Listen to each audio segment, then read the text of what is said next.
What's up, guys? Back for another Wuthering Waves video. This video we are going to talk about should you summon for Changli. She's already out in some servers, which I totally forgot that is how Wuthering Waves works as well. You would think I would know because I play, the KuroGames and they do the same thing, which I'll be honest with you, kind of always rubbed me the wrong way, especially because, like, bro, you separated by server, by time, like just drop it all at the same time, bro. Even if it's like an awful time for people, I promise you they will stay up.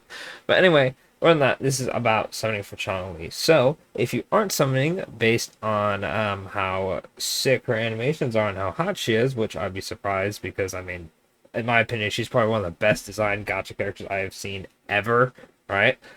She's a very, very strong character. Now, if you like Yinlin, right, and how she boosts liberation damage and electro damage with her outro skill, Changli actually has the same thing. Incoming Resonator has their fusion damage applied by 20% and resonance liberation damage amplified by 25% for 10 seconds or until the Resonator switches out. This means that you can use her with characters that like to use their ult, which is very helpful if you don't have Yinlin, right? And also fusion characters. So if you're running Chixia or Encore, this will be a very good outro skill to have. Now, for me, I like using Encore, so I definitely have to grab Changli. I'm probably going to use her more as her own DPS, which I know technically is not the correct way to play her, but I mean, I'm going for as many dupes as possible, so I feel like, I'm not the average Changli user, as most people are just going to have her with 0 dupes. And there's nothing wrong with that. She's an absolutely fantastic character. Otherwise, other than the outro skill, it's really just, she looks like a good DPS. I mean, I didn't really get to test her damage out too much in the little like trial run you get because I have no idea what she has on. Her main weapon is extremely strong. It gives a lot of crit damage. I don't know if I'm able to check it through this. I don't think I am because I don't think there's a weapon version. But it gives a lot of crit damage. But you can use the standard banner sword, the blue one, for her if you have that. So you don't need her weapon. It's just very strong, right? But Changli is probably going to age extremely well along with Yinlin, right? Because anytime that they drop an electro character or a fusion character, right? You're just gonna have Changli, and we'll throw Yinlin into the mix as well because Yinlin it has the same outro skill. You're pretty much just gonna be cooking, right? I forgot his name. Newer guy. Oh, man, I can't remember his name. Right?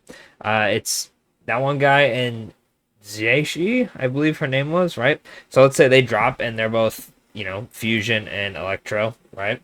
Hypothetically, you'd be good to go. But you already have Yinlin, you already have Changli, good to go, right?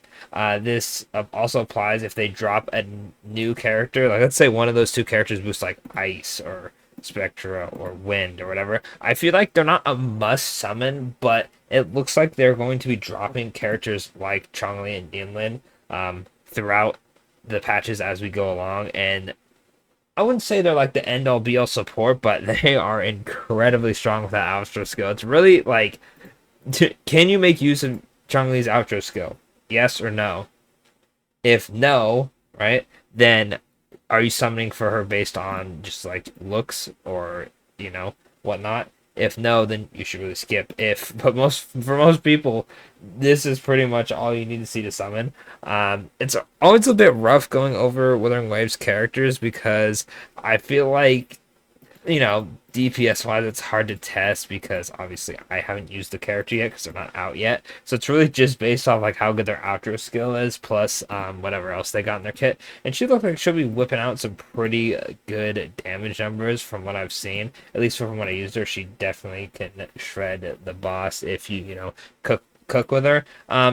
Dupe wise, if you are gonna go for dupes, the second one seems incredibly strong, and I believe the fourth dupe actually gives you an attack buff when you cast your intro skill, which could be very, very helpful.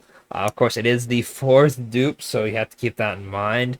And then, her E6 is always, very stupid, but that is a lot of money. So for dupe wise, if you have to go crazy, 2, 4, and then of course 6 are probably the good stopping points. I'm hopefully going to be at least be able to get this one because it'll help her um, just overall as sort of a support character, even though I don't intend to use her like that. It does increase her value a little bit. But otherwise, that's pretty much it for the video. Pretty straightforward. Let me know if you're summoning for Changli at all. Are you skipping though? Are you summoning for like Encore Chixia? Are you summoning for future fusion characters? Are you summoning just to use her as her and not as a support? Let me know in the comments, and of course, I will be posting my summon video as soon as she drops and I'm done summoning. For reference, let's pull up my currency real quick. I'm kind of cooking. We got an easy 43k, and we got 24 of these, plus we have 10 on the weapon banner, and then we have 7 of these, which I could throw in and maybe get a couple more of the coral. It's gonna suck. It's gonna suck not getting her, but yeah, I gotta go for Changli, right? And it also sucks because I really like Sunhua, but I can't risk it. I'm like 50 pity into this, and I'm like 40 into this. So anyway, let me know in the comments what you guys are summoning for, and I'll catch you on the next one. Thanks for watching.